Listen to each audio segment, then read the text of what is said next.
നമുക്കൊക്കെ ഇന്ന് മാർച്ച് 4 ഓണാട്ടുകരക്കാർക്ക് ഇന്ന് കുംഭഭരണിയാണ്. ഇന്നത്തെ ദിവസം ഓണാട്ടുകരയുടെ ദേശവഴികളൊക്കെ സംഗമിക്കുന്നത് ചെട്ടിക്കുളങ്ങരയിലാണ്. ദേശദേവതയായ ചെട്ടിക്കുളങ്ങര ഭഗവതിയുടെ പിറന്നാളായ കുംഭഭരണി മഹോത്സവം ഇന്ന് ആഘോഷമായി കൊണ്ടാടുകയാണ് ഓണാട്ടുകര. ചരിത്രപരമായും സാംസ്കാരികമായും ഏറെ സവിശേഷതകളുള്ള ആഘോഷമാണ് ചെട്ടിക്കുളങ്ങരയിലെ കുംഭഭരണി. ചെട്ടിക്കുളങ്ങര ദേവീക്ഷേത്രത്തിലെ പ്രസിദ്ധമായ കുംഭഭരണി മഹോത്സവം ഇന്ന് നടക്കും. ഓണാട്ടുകര ദേശം ഒന്നാകെ ഇന്ന് ആഘോഷത്തിൽ ആറാടുകയാണ്. കൊടിയേറ്റും ആറാട്ടുമില്ലാത്ത അപൂർവത ചെട്ടിക്കുളങ്ങരയുടെ പ്രത്യേകതയാണ്. ചരിത്രശേഷിപ്പുകളിലെ ബൗദ്ധ പാരമ്പര്യവും ഐതിഹ്യങ്ങളും കലയുമെല്ലാം സമ്മേളിക്കുന്നുവെന്ന പ്രത്യേകതയും ചെട്ടിക്കുളങ്ങരയിലുണ്ട്. കുത്തിയോട്ടങ്ങളും കെട്ടുകാഴ്ചകളും ഒരുമിക്കുന്ന നാടിന്റെ സാംസ്കാരിക തനിമയാണ് കുംഭഭരണി ആഘോഷം. ശിവരാത്രി നാൾ മുതൽ വഴിപാടുകാരുടെ ഗൃഹങ്ങളിൽ നടത്തുന്ന അനുഷ്ഠാന കലയാണ് കുത്തിയോട്ടം.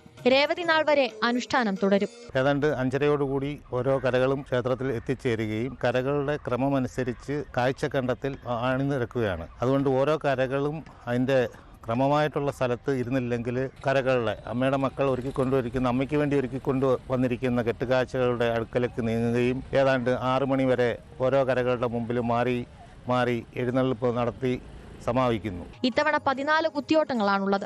കുത്തിയോട്ട ഘോഷയാത്രകൾ കെട്ടുകാഴ്ചകൾ ഒരുക്കുന്ന ഇടങ്ങളിലെത്തി ചൂരൽ മുറിയിൽ ചടങ്ങ് നടത്തി ക്ഷേത്രത്തിലെത്തി ചൂരലൂരി ക്ഷേത്ര ശ്രീകോവിലിൽ സമർപ്പിക്കുന്നതോടെയാണ് കുത്തിയോട്ട ചടങ്ങുകൾ പൂർത്തിയാവുക.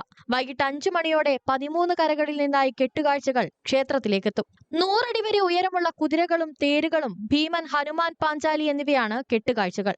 6 കുതിരകളും 5 തേരുകളും ഭഗന് ആഹാരവുമായി പോകുന്ന ഭീമൻ, ഹനുമാൻ, പാഞ്ചാലി രൂപങ്ങളുമാണ് കെട്ടുകാഴ്ചകളായി എത്തിക്കുന്നത്. വൈകുന്നേരം 4 മണിയോടുകൂടി കെട്ടുകാഴ്ചകൾ ക്ഷേത്രത്തിലേക്ക് പ്രവേശിച്ചു തുടങ്ങും. അതിനുള്ള എല്ലാ തയ്യാറെടുപ്പുകളും കരകളുടെ ഭാഗത്തു നിന്ന് ചെയ്തു കഴിഞ്ഞു. കെട്ടുകാഴ്ചകൾ ക്ഷേത്രത്തിൽ എത്തിക്കഴിഞ്ഞാൽ ആ ക്ഷേത്രത്തിൽ അതാത് സ്ഥാനങ്ങൾക്ക് ക്രമവും മുറയും അനുസരിച്ച് കീഴ്വഴക്ക പ്രകാരം ഇരിക്കുന്നതിനുള്ള കാഴ്ചക്കണ്ടം ഒരുക്കുക, മറ്റ് ക്ഷേത്രത്തിലെ മറ്റ് അടിസ്ഥാന സൗകര്യങ്ങൾ ഒരുക്കുക. ഈ പ്രവർത്തനങ്ങൾ ശ്രീദേവിലാസം ഹിന്ദുമത കൺവെൻഷൻ ട്രസ്റ്റിൻ്റെയും ബഹുമാനപ്പെട്ട തിരുവിതാംകൂർ ദേവസ്വം ബോർഡിൻ്റെയും നേതൃത്വത്തിൽ അതും പൂർത്തിയായി കഴിഞ്ഞിരിക്കുകയാണ്.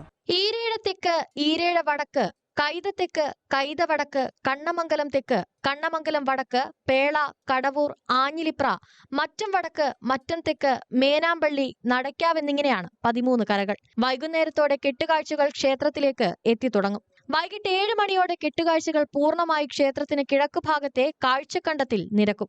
പുലർച്ചെ ഭഗവതി ജീവതിയിൽ എഴുന്നള്ളി കെട്ടുകാഴ്ചകൾക്ക് മുന്നിൽ അനുഗ്രഹം ചൊരിയുന്നതോടെ ഉത്സവം സമാപിക്കും. ന്യൂസ് 18 ആലപ്പുഴ.